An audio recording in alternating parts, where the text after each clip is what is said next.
Okay, quick refresher on rational versus irrational numbers. So let's take a look at the first number that they are giving us here. So we've got negative 66.80 with a bar over it. Now remember that this bar means repeating.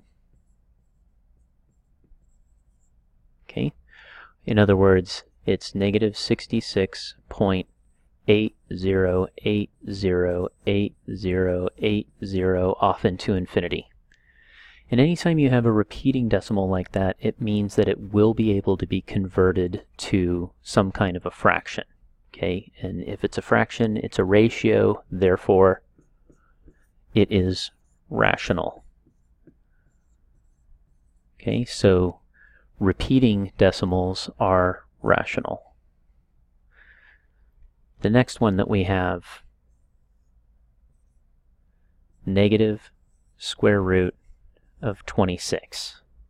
Okay, so 26 can only break down into 2 and 13, both of which are prime numbers. Okay, since neither of those numbers can be broken down anymore, and since we don't have enough, so in other words we don't have two of them, remember square root means what times itself is equal to the number that's inside. So since we don't have either two 2's or two 13's, we only have one of each, it means that this is not a perfect root. Okay, there is no perfect root of 26 and is therefore irrational.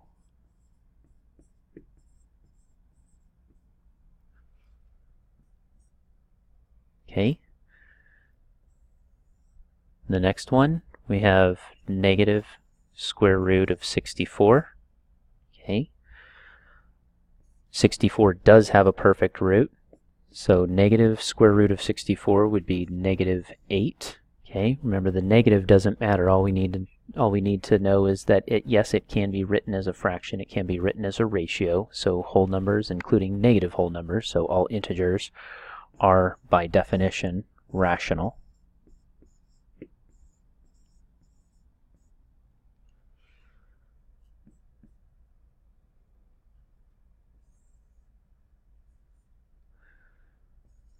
.89. Okay, it's a terminating decimal, so in other words it ends right here after the 9.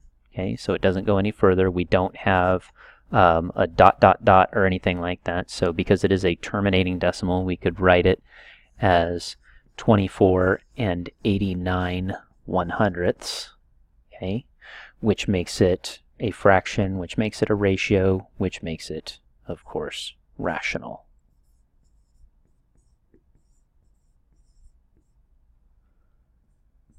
And then finally we have negative 12 pi.